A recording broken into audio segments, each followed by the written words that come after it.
Welcome to the Art of Braids. I'm your host, Karen Tenard, and today's topic is a really good one. It is the business of braids and the vision of BraidHouse.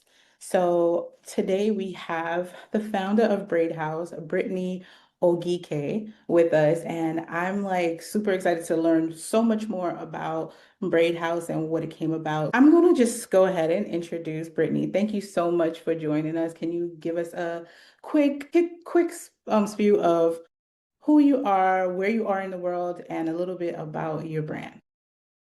Absolutely. Thank you so much for having me, Karen. So great to be here. My name is Brittney Ogike. I am based in Los Angeles, California, and I am the founder and CEO of BraidHouse. And BraidHouse is essentially a community for braiders. We have a digital community online, and we also have a physical space here in LA. It's a flexible salon space specifically for braiders. Nice. Thank you so much. Okay, LA, West Coast. So right now it is about what, It's 10, 10? it's 10:50, so it's almost 11 a.m. Yeah. Same. Over here is Morning. 1:50, so going on 2 o'clock. Where are you So based? Brooklyn. Oh, okay. Nice. Yeah. East Coast. Okay. So I'm just gonna go straight into the questions. So Braid House has become I would say, a recognizable space in North Hollywood currently. What inspired you to create Braid House, and what problem were you determined to solve within the beauty industry? Yeah. So Braid House was the result of a very long journey for me. Um, a few years ago, back in 2019, we launched a beauty supply, which was called Beauty Bees. And my goal for Beauty Bees was really to make Black hair care more accessible. I always like to compare it to a Sephora for Black women and really try to reimagine what the traditional beauty supply looked like. And inside the beauty supply, we also had a braid bar. And I love braids. My braids have always been like my go-to hairstyle ever since I was a child. I remember I would just get so excited about getting my hair braided. Picture day, had to have my hair braided. Birthday, had to have my hair braided. I was that girl. And so I've always had this love for braids and hair, hence the beauty supply. And so I was really excited about launching the braid bar inside of our beauty supply. And that went great. The braid bar was very successful. We had some amazingly talented braiders. Clients were really happy, but I still realized that our braiders were still not satisfied and there was a gap. And I think my approach to Braid House is what has made it so successful and made it attract so many braiders is Braid House has more of a braider first focus, whereas most salons have the client in mind. Braid House has the braider in mind. And that came about because of the dissatisfaction braiders were experiencing in our traditional braid bar model. And after speaking with them and my team, I tried to figure out a way that we could elevate the experience, not just for the client, but also for the braider. So we came up with this flexible salon space model. And again, in our strategy, braiders were top of mind. So it's what infrastructure, what support can we give braiders that will not just help them grow with their business, but help them be satisfied, help them earn a livable wage. And we felt that investing in the braider first with all the resources and tools they need and the support will then trickle down to the client and thus increase the client experience. So we created this flexible salon space model for braiders where they have all the professional amenities of a professional salon, but with a braider in mind. So we have braid racks, we have blow dryers, we have an on-site beauty supply that has braiding hair. So you're not running out of hair in the middle of your client's appointment. And we really thought that putting the braider first would essentially elevate the entire uh, braiding industry, like, right, like we braiders have a bad rep. They have the stereotype of not being professional, so we really tried to attack that with Braid House. And we've just created this amazing community and that has grown and transformed to an online space as well. I really love that. Like, I anybody who like takes care of the braiders, they don't understand like how much work and how undervalued braiders are. The amount of time that goes into a braid, especially with the trends, like people want it down to Yes. their ankles, they want it very Yes. small, and you're like, like, Yes. how long do you think that's going to take? And what is it going to do for us? Because a lot of braiders, they're just trying to get other people into things so they can, like you said, have a good amount to live with, as Hmm. far as financially. So understanding like how to balance that and also take care of yourself, I think that's really good, and just keeping the braiders in mind because they usually don't even think of themselves. They don't. It's a very, like you said, they're very undervalued. They're overworked, and they are underserved. There's not a lot of businesses, tools, resources that caters to the braider. A lot of these beauty services cater to, the traditional stylist. And the braider isn't in mind. And the braiding is a very unique skill set. It's an art, it's rooted in culture. So there's all these nuances that go into braiding that other beauty services haven't really paid attention to. Yes. Please understand that I'm a braider. Yeah. Okay. I feel you. I get you. I'm not a braider, and I'm always quick to say that I am not a braider. I built this because of my love and passion for braids. But I was telling my braiders in the shop, I braided my daughter's hair for the first time this past summer, and I had a new appreciation. Like I already appreciated you guys, but after that, it was a newfound love and appreciation for what you do. What was it? What was she like, not It was still? It was the amount, first of all, the skill, right? It's a skill. I truly believe braiding is an art form and you have to master that skill, right? You have to master that art. I have not mastered it at all. My 9-year-old daughter, small head, box braids, medium size to her mid back, it took me 12 hours. And that was your first time. So like give And yourself that was my grace. first time. Like a I lot of did. Yeah, I did. And all the braiders were cheering me on. But again, like to go from like 12 hours being my first time and seeing them knock that out in like 3 hours, that's true skill and it should be appreciated. It should be valued.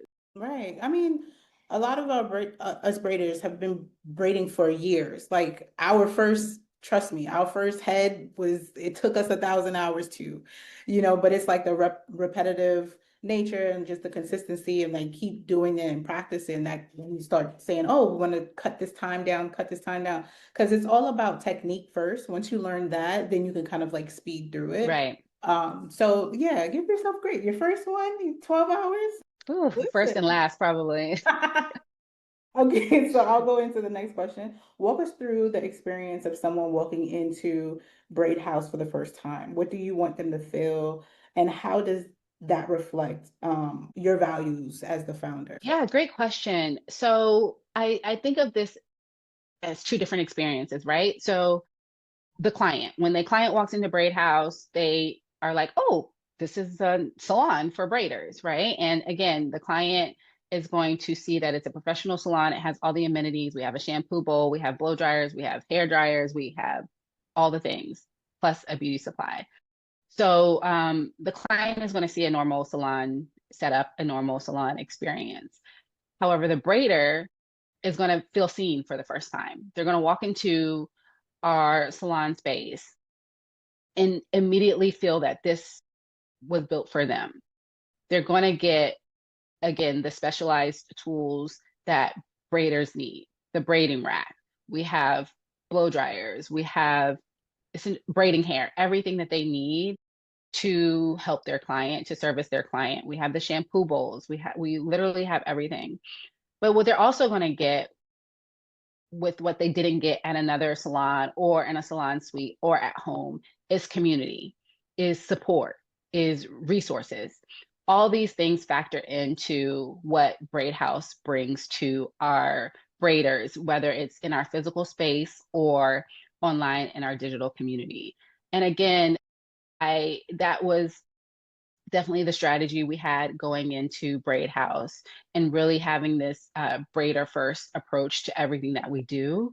I'm always asking whether I'm, hit with a question or a request or an idea. I'm always asking myself, how does this help braiders? How does this empower braiders? So we kind of built out the salon and the place as a whole with braiders in mind. And I think when a braider comes into Braid House, they immediately see it. I love that. Because I'm just like thinking about my first and only trip to the African salon. I was 18 years old, went in there, wanted like the human wet and wavy braids. Of course, I brought Hmm. my own hair. And I didn't see, it didn't seem like community. You're not allowed to talk. Like you're sitting there the whole time. I don't think I ever asked to use the bathroom. Maybe I think I was afraid to even ask that. Couldn't eat, like, and they're having whole conversations and I'm not included. So I'm just kind of like sitting there. So it was a disconnect between the braider and like now fast forward and then looking in the parts and stuff I'm like in my hair. I'm like, bro, the middle parts are huge compared to everything else around, and Mm, I feel like I'm missing hair. But mm, none of hmm. that. But I think fast forward, I looked at that as also a lesson for me as a braider to be like, okay, how do I connect with my clients who I'm serving and making sure that they can use the bathroom. I remember telling the client, like, if you need to stretch, use the bathroom, please let me know. And they're like, I can use the bathroom. Right. Yes. So it's like some people just are accustomed to the treatment that has been the norm for so long that they're like, this is accepted. And let's change that and start treating people with respect. And I feel like do you know how they say with businesses, and if you treat the people or your workers correctly, then they will treat your customers better. Absolutely. Absolutely. And that's again goes back to our approach with, if we support the braiders with all the things that they need to run a professional, successful business, then the clients are ultimately going to be satisfied because the braider has, the systems, the skills, the tools, the supplies, and there shouldn't be any issue with, servicing your client when you're a Braid House member. Love it, love it. Um, what were some of the key decisions that helped you grow Braid House from the idea into the physical space at in North Hollywood? And what were the things that you learned the hard way? Ooh, okay. When we decided to launch Braid House, it came from this older traditional salon model that I felt wasn't working for the braiders. And after talking with them and figuring out a way to better serve them, we came up with this, I call it a hybrid model. So basically, it's kind of like a merge between a salon suite and a booth rental. And so braiders come to Braid House, they become members and it's very flexible booking. They can book by the day, they can book by the week, they can book by the month, they can like get an unlimited pass. So it's pretty much we're here whenever you need us. And I think that was critical when you're dealing with braiders because a lot of braiders, not saying all, but a lot of braiders, this is maybe a part-time side hustle for them. They have their, 9 to 5s or a full-time job and they braid on the side. Salon suites don't really help with a braider who's working part-time. Salon suites are more long-term commitments, long-term contracts. Same with booth rentals. There are some shops starting this new trend of more flexible booth rentals, but also one of the things I found with booth rentals are they're in like barbershops, right? Not necessarily the place I want to go to get my hair braided, or they're in other traditional salons where clients don't look like us. So I was like, what if we could create this hybrid model where you get kind of the best of both worlds, but you also have community and you have support, and we are replicating that old salon experience. I love coming into Braid House and seeing the conversations with the clients and the braiders. And we do have more than just braiders in Braid House, but just seeing that energy again, that old school 90s, early 2000s salon vibe when you're watching TV. In this case, it's like Love Island or something now, and everyone's talking about it, or the new Netflix movie, or all the things that are coming out, and you just can't wait to go to the salon and talk about it with your stylist. That's the energy we're bringing into Braid House, and again, we're transferring that online as well with braiders because they finally have a space where the stylists have this unique shared experience. They have the same type of clients. They're having the same types of issues. And so they're talking about it. They're hanging out after work, right? I see them on Instagram, at the club with each other. So they're forging friendships and bonds that really can't be replicated in a traditional salon suite or in a booth rental at a barbershop. So that's kind of the magic that I love about the physical space. And again, trying to replicate that online and bringing it to braiders nationwide. Yeah, no, I totally understand it because you'd be like, you get what I'm talking about. Right, This exactly. client. I miss those conversations. Even now, when I get my hair done, of course, all of my stylists are in BraidHouse, and I'm just like, the tea is everything inside those salons. Okay, so I'm like, I miss it. The salon suites are so isolating. Even if it's just you and the client, it's just you. It's just the client. There's no one to give you a second opinion. Maybe your stylist is giving you wrong advice on your marriage, right? So you need a second opinion. So I love it. I love it. And I feel like there's nothing else that can replicate that. Bring Yeah. back the salons. Yeah, it was just like, you could just sit there, someone just show up and they're like eating in the corner and you're just kind of like, oh my God, you Yes, know, vibing. And you know when to just, hop into a conversation. There's no permission needed. It's open for everyone. I love it. okay, okay. So, what is a long-term vision for Braid House? Are you continuing with the building the salon, a brand, a movement, or something even bigger than like what is happening right now? Where do you see it going?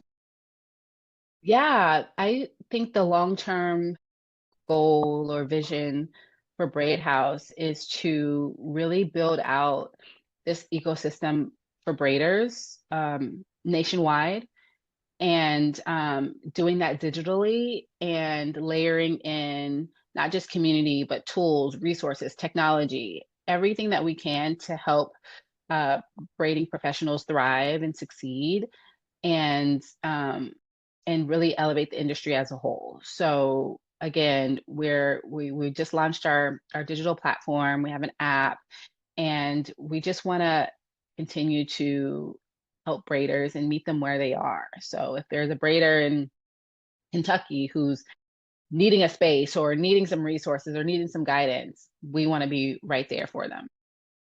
I love that. And I know you kind of touched on this as well when it comes to like braid being an art. And of course you on the Art of Braids podcast.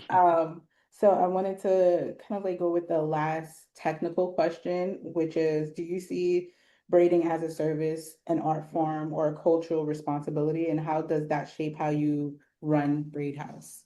So I know you kind of like touched on it a little bit, but I wanted to just kind of like a Yeah, bit deeper. I will always say braiding is an art. I will always die on that hill. But I think it's all three, to be honest with you. I think it's a service. It's a service that provides revenue opportunities for the providers, right? It's a service that many women need and want and crave, including me, from across all cultures. Women now, all women are getting their hair braided, and we love to see it. But also, it is rooted in culture, and I think it's up to our culture to continue to protect it and preserve it. And that's essentially what I'm trying to do with Braid House. This is a very, I'm trying to combine all three. It's a service based on art rooted in culture that needs to be protected. And it's up to our culture to protect it. It's up to our culture to combat the stereotypes, the negative stereotypes that surround it. And I think that's kind of what Braid House is here to do, protect the art of braiding. Love it. Okay, so this is going to be my final three questions for you. It's Okay. just like a little rapid fire three questions of getting to know you a little bit more.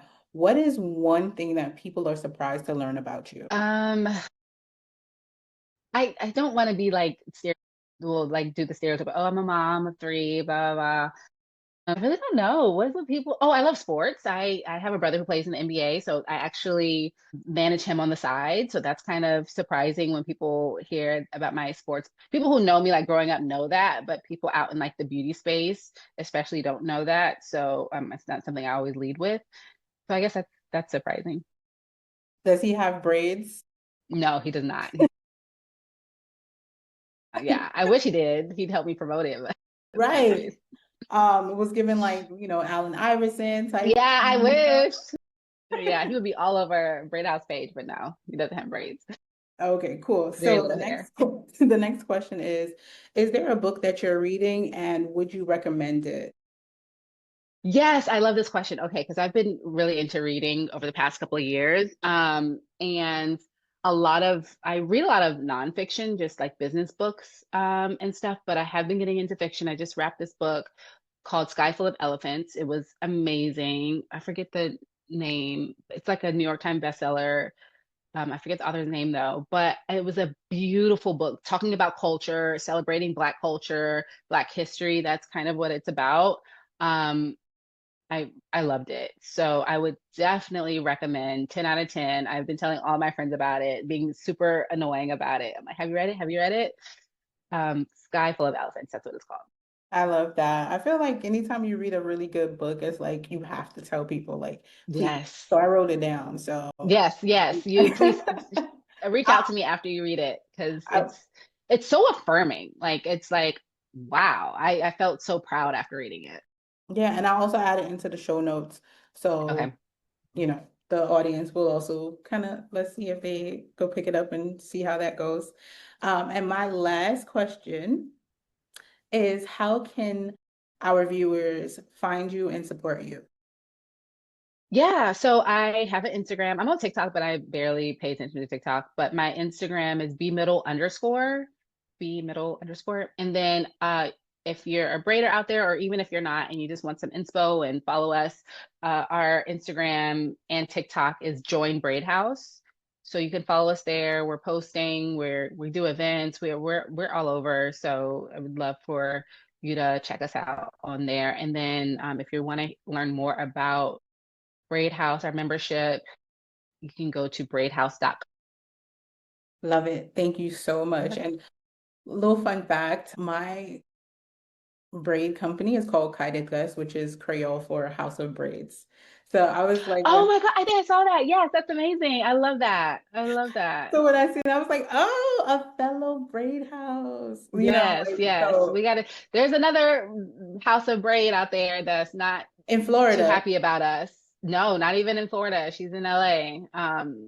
Yeah, she's throwing a little smoke our way, well, my way for my name, but that's another topic. We can talk about that Oh offline. gosh, I might have to be like Yeah. Brittney. Yeah, I'm like, why are you coming for me? There's tons of House of Braids, braid houses, everything. But So what's funny is what I realize is like sometimes it's like human nature to be feeling like, oh my God, like you almost feel like I want to be but then in the beauty industry, it's hard to compete because it's like, especially in braiders, like be like, oh, you have this hairstyle, can you do this hairstyle? And then your client will right. come and you replicate it. People kind of celebrate like if you create something or can actually like that trend where it's like what you asked for versus what you got. Mm-hmm. Like Mm-hmm. it's always like a comparison, but you're kind of okay with or you got the permission to kind of like replicate something. And when it comes to like the art of braids, I'm like, now that I just think I'm like, if more people are celebrating and preserving the history of braids and getting more people acquainted to it because of like, the Crown Act and things like that. And that should also be celebrated instead of I agree. Yeah, no, absolutely. I want to, going back to your point on competition, I'm always, because a lot of braiders like, oh my gosh, there's so many braiders, it's, oversaturated.